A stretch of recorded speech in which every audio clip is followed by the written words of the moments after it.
रथो नहीं के सम्मार होगी दीदी कहते 5 सम्मार और पशु सुधरे नहीं पशुता है ते वृत्ति सुधर जाए बस ओकरे बर तो उपास धास होगा कैसे तो एक जन घर में उपास है ना तो पूरा परिवार बरे ये कथा होते थे केवल चंद्रपुर बरे का ये 20 बारे हाँ सुना था जागा था ते मन तो तरबे करबो मर गए तो तर जाइए तक पावा प्रेम से बोल दुर्गा मैया की तो एक जन घर में उपास है ना तो सहयोग करो बाधा मत पड़ो हाँ तो कहाँ पावे काकरो घर ददमन बने उपास धास वाला है तो दई मन खबड़ी उपास रहो हो कहते ते मारा तो हमारा लांघन नहीं रहा तमाशा करा था कई घर माता मन बने उपास धास वाली है दादा मन नजर है आज करवा चौथ हो और तोर आरती उतार हूँ जल्दी आवे हाँ जरूर कही और छन्नी मन्नी धर के छत में चेकबे उतकी जवानो भट्टीन परे रहे तो तोर करवा चौथ पूरा हो ही कहा कथन तो अच्छा चीज ला संस्कार बना के रखन भाई एक जन उपास है तो पूरा परिवार बरे और पुण्य सब ला प्राप्ति हो ही कम से कम बाधा मत पड़ाओ प्रेम से बोल दुर्गा मैया की मन लगा ले हरि के चरण में मन लगा ले सब ला ताली बजाना है भगवान के नाम मन लग जाए भगवान के चरण में मन लगा ले हरि के चरण में मन लगा ले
मन लगा ले हरि के चरण में मन लगा ले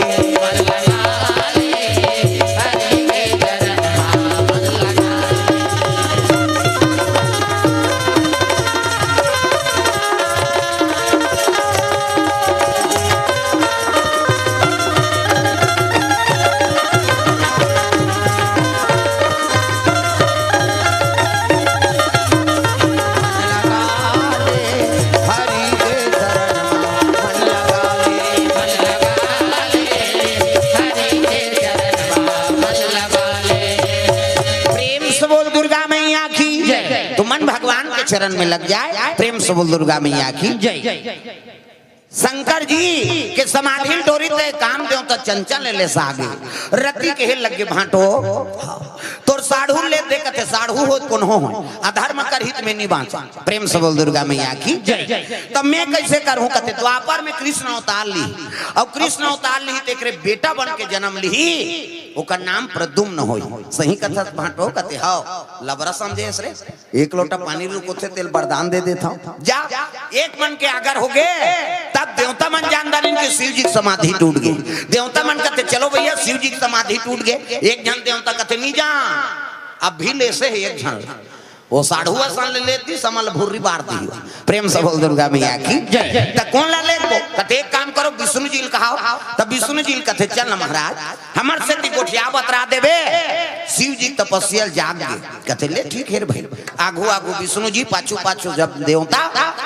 भगवान भोलेनाथ के दरबार चले लग तग बोल बम बोल बम बोल बम बोल कुछ ना लगेगा बोल बम बोल बम बोल बम बोल कुछ ना लगेगा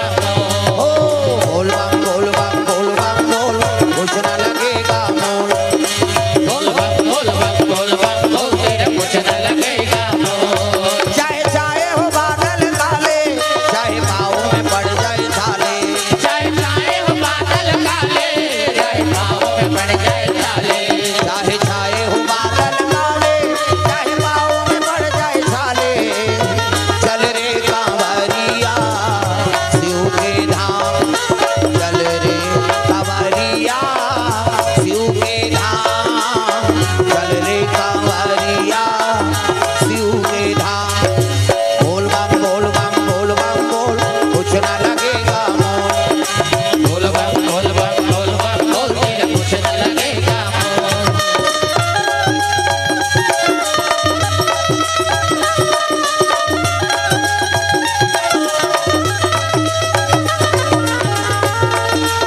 सुंदर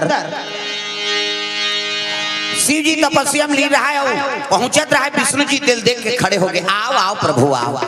कैसे आता तब तो कहे लग गए लइका मन की इच्छा है गा, कैसे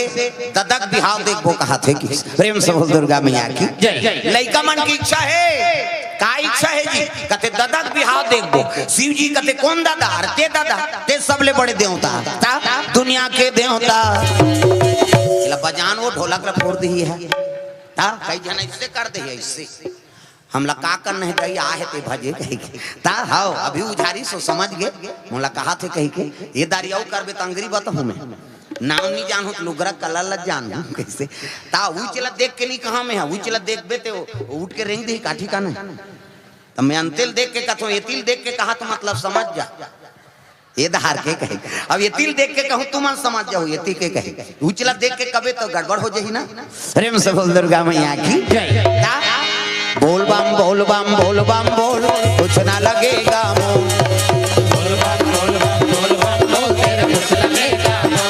शंकर जी दरबार पहुंच गए।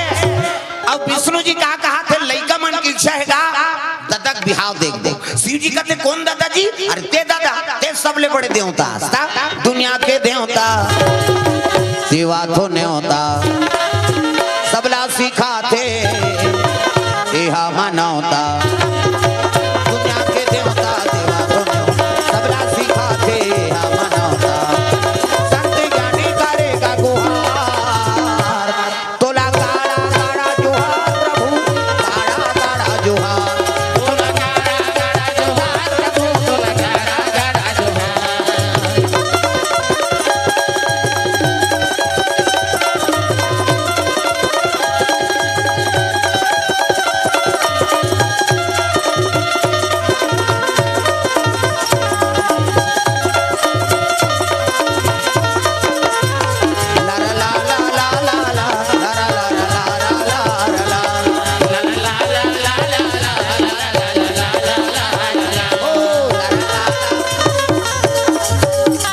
ये भजन के ही रहा से लारा ला ला कविता ठोस पर थे ये जगह गिरहन कथा उसने गा और चलत रहा है लारा ला ला ला कहीं को कहीं बोजेरी सोही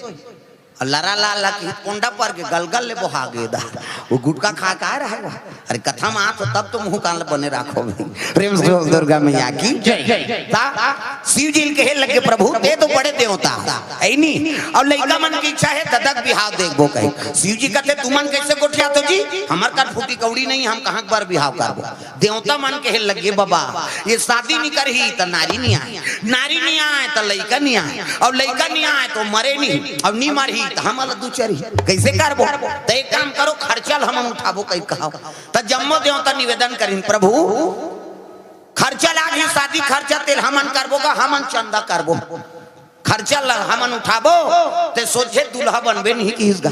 शंकर जी कहते अब खर्चा उठाऊ तो मोला मोर बांधे बर का है जी तक जी इके जन मोर बांध के मैं किंजरत रहूं ओकर बर लड़की चाहिए कन्या चाहिए तब विष्णु जी बताए लगे महाराज सती मरत बर मांगा और जन्म जन्म शिव पद अनुरागा। सती माता मरत मरत वरदान मांगे रही से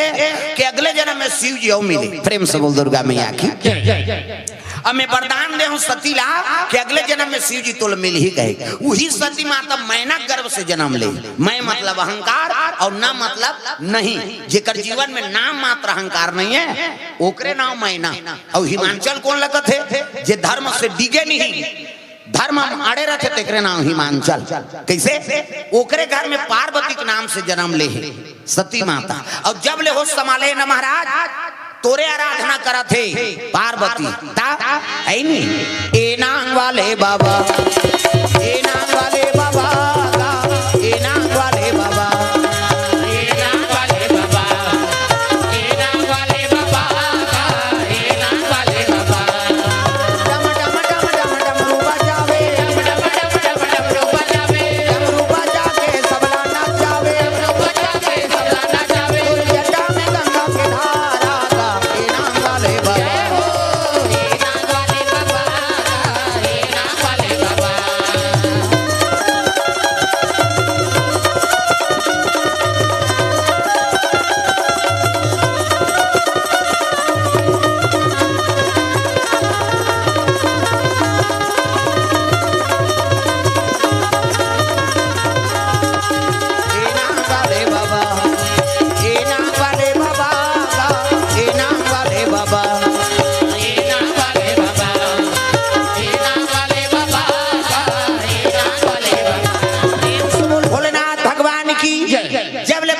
होश संभाले है तब ले शिव जी का आराधना करत है। जल अभिषेक दूध दही बेल पान धोआ धोआ चौ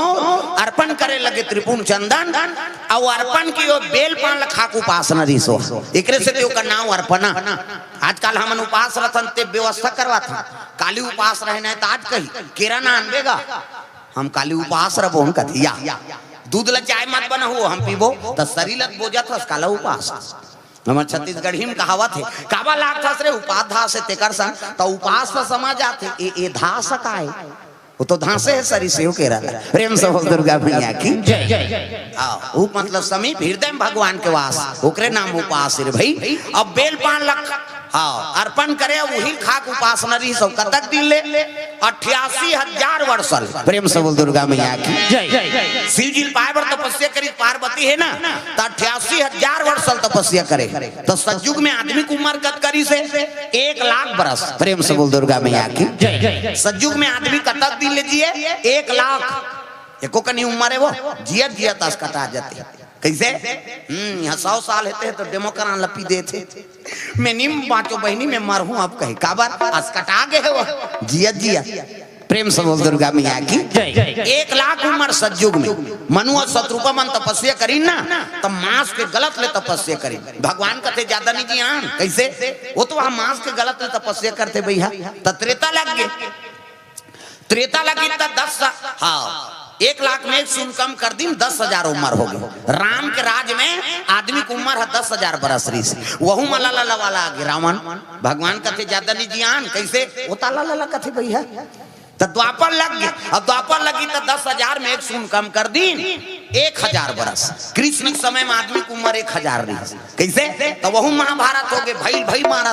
था भाई बार भाई हा बन गए